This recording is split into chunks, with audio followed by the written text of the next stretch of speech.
Bienvenue dans Objectif Tech, un podcast de Capgemini France. Bonjour à toutes et à tous, je suis ravie de vous accueillir pour ce tout nouvel épisode d'Objectif Cyber, votre rendez-vous positif et inspirant avec des acteurs majeurs de l'économie française qui viennent partager leurs expériences, leurs problématiques, leurs stratégies pour vous encourager à ouvrir vous aussi de nouvelles portes grâce à la cybersécurité. Aujourd'hui, je reçois Philippe Carrère, directeur commercial pour les solutions de protection des données chez Thales. Et ensemble, nous allons parler justement de protection des données. Pourquoi est-ce un enjeu critique aujourd'hui ? Pourquoi chiffrer ces données est-il devenu essentiel ? Où en sont les entreprises sur le sujet ? Ou encore, est-on prêt pour le Q-Day ? Si vous aussi vous posez ces questions, alors vous êtes au bon endroit et on y répond maintenant au studio 147 de Capgemini. Objectif Cyber, une émission présentée par Camille Marc-Duras. Bonjour Philippe, bienvenue. Bonjour Camille. Et on va entrer tout de suite dans le vif du sujet. Dans le monde dans lequel on vit, quels sont les grands enjeux de la protection de la donnée ? En fait, il y a plusieurs points. D'abord, il faut souligner que la révolution digitale que nous connaissons a changé l'accès à l'information et ouvert de nouvelles possibilités pour un très grand nombre de personnes. Nous nous divertissons, nous nous informons, nous achetons des biens et des services auprès d'une multitude de fournisseurs. En fait, dans ces échanges, nous partageons des données personnelles.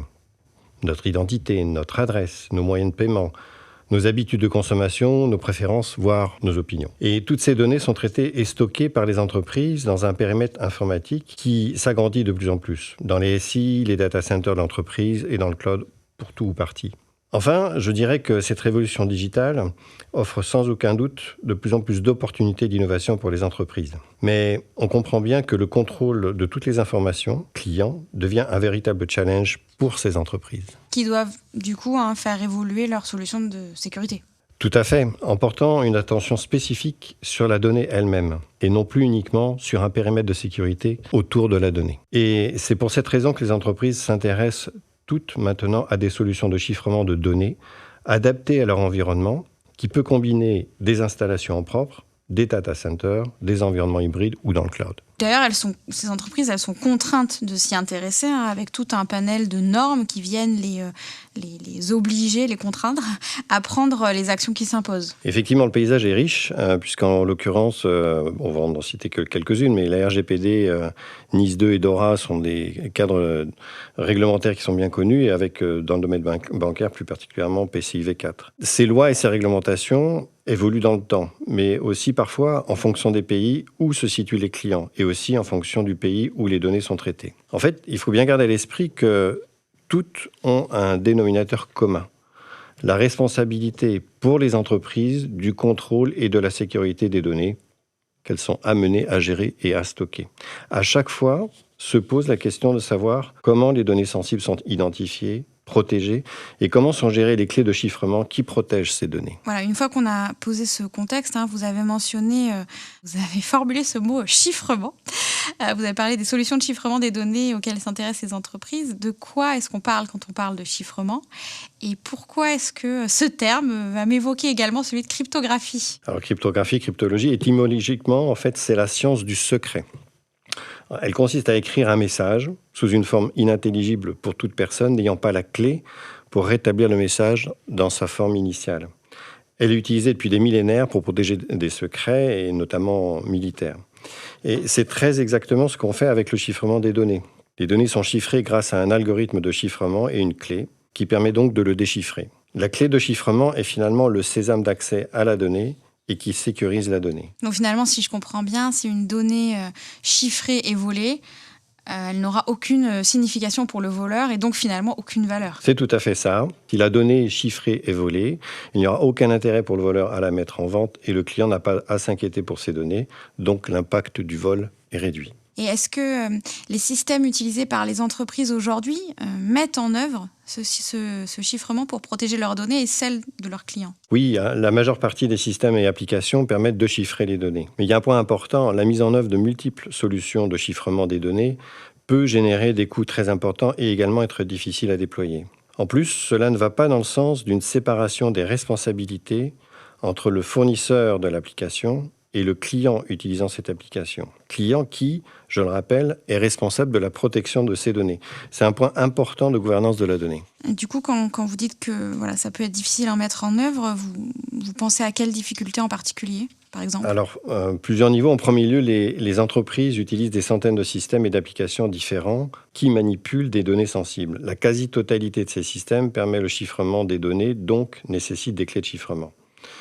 Le premier problème est donc de gérer toutes ces clés. C'est un volume important dans tous ces systèmes. La deuxième difficulté est que chaque système, chaque application va avoir sa propre interface, ses propres options et politiques de sécurité pour les clés et pour l'administration de cette sécurité. On pressent bien que, en regardant ces deux problèmes ou ces deux angles, s'il n'y a pas un système unique et centralisateur pour gérer toutes ces clés, ces opérations vont être complexes et prendre beaucoup de temps, donc vont s'avérer très coûteuses pour l'entreprise. Et puis, il y a un autre enjeu, celui du facteur humain, sans parler de la pénurie d'experts cyber à laquelle tout le monde est confronté, y compris Thales d'ailleurs.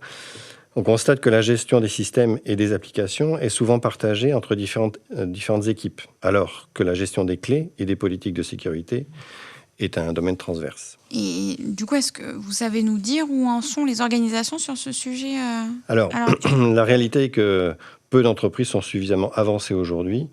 Une minorité d'entre elles a une politique globale, une gouvernance de la donnée et une gestion centralisée du chiffrement. Mais la situation évolue positivement et on voit que les entreprises prennent la mesure de l'enjeu.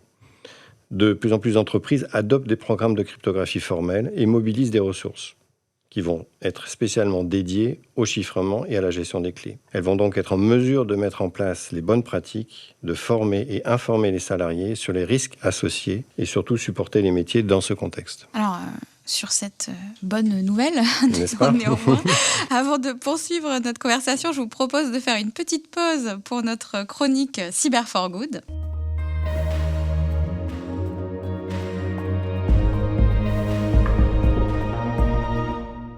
Pour nous, chez Capgemini, la cybersécurité permet d'œuvrer pour que les entreprises, les organisations et les individus, y compris les plus vulnérables, puissent bénéficier pleinement et sereinement des technologies et des innovations du numérique.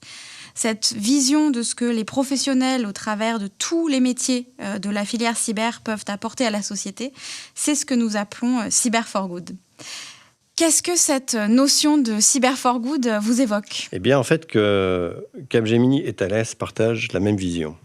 En fait, Thales est aussi engagé dans des initiatives qui visent à renforcer la cybersécurité au service de causes sociales et humanitaires en soutenant des projets proposés par les salariés. Et ces initiatives s'inscrivent dans un programme plus large qui s'appelle Thales Solidarity. Et les actions solidaires soutenues à travers le groupe s'alignent autour de 3 axes. Le premier, c'est la technologie et l'innovation au service de l'éducation et de l'insertion professionnelle. Le deuxième axe, c'est la citoyenneté numérique. Et bien évidemment, le troisième axe, c'est la protection de l'environnement. À titre d'exemple, je citerai le profil Défi Insertion qui vise à ouvrir les opportunités du numérique à tous les salariés en insertion en France. Et dans ce cadre, Thales aide l'association We Take Care qui porte ce projet.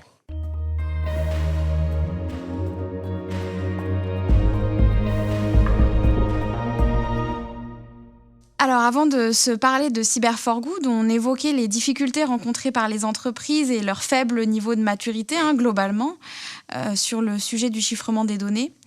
Selon vous, qu'est-ce qu'elles doivent mettre en œuvre, ces entreprises, pour monter en maturité sur le sujet, avec justement les ressources qu'elles ont dédiées à ce sujet ? Alors, les entreprises vont devoir se structurer avec une gouvernance claire sur le sujet du chiffrement des données, une organisation des processus et la mise en œuvre d'une solution centralisée d'orchestration des clés. Ça, c'est très important. Et une telle solution est vraiment essentielle pour la stratégie de sécurité des données de l'entreprise. Elle protège les données sensibles, contribue à assurer la conformité réglementaire, facilite les audits et la gouvernance pour toutes les données, où qu'elles se trouvent, dans les infrastructures détenues en propre par l'entreprise ou dans le cloud, ou dans le cloud. La conséquence est que les entreprises sont alors maîtresses, voire souveraines.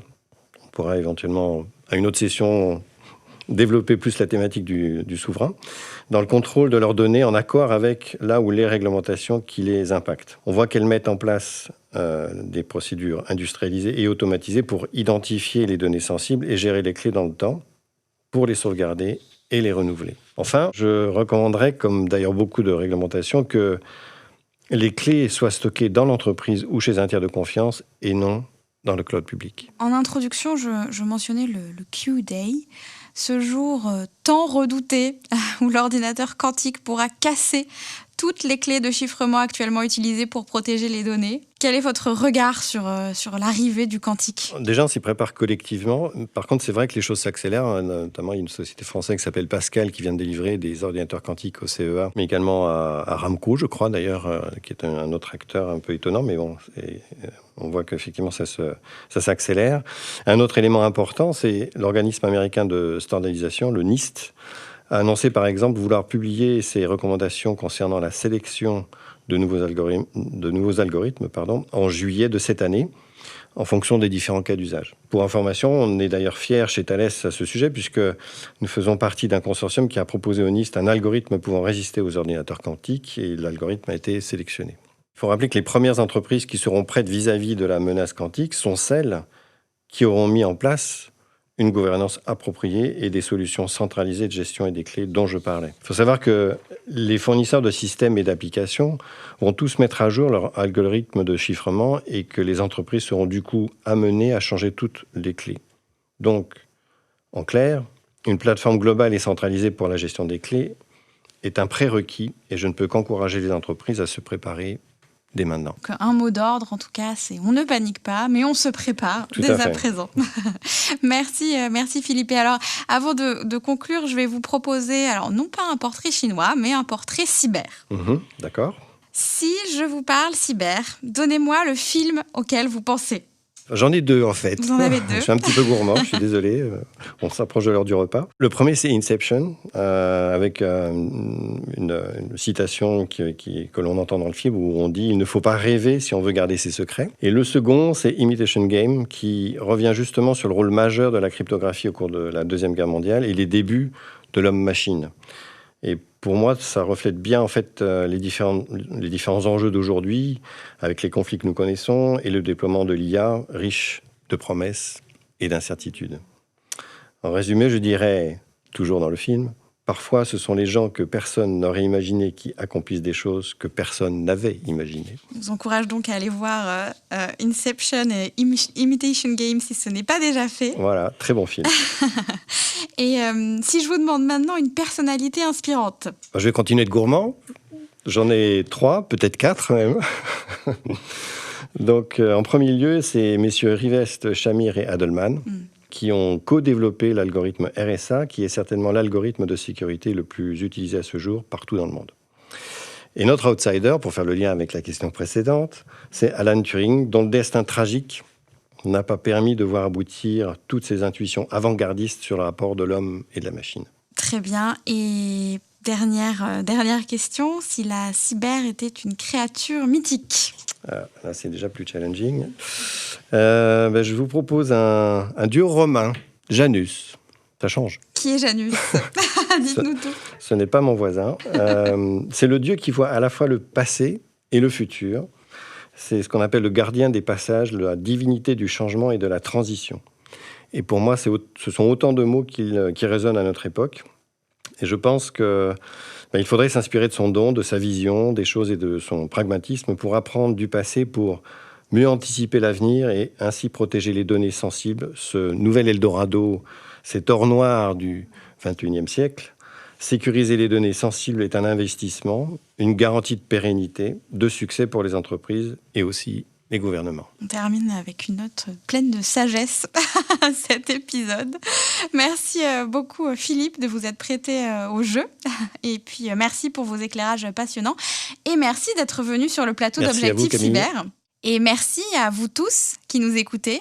Si, comme moi, vous avez trouvé cet échange tout à fait passionnant, n'hésitez pas à nous accorder quelques étoiles, quelques cœurs ou quelques pouces sur vos plateformes d'écoute préférées. N'hésitez pas à repartager cet épisode sur vos réseaux sociaux et surtout, pensez bien à vous abonner pour être les premiers prévenus de la sortie de nos nouveaux épisodes. À très bientôt pour un nouveau numéro d'Objectif Cyber.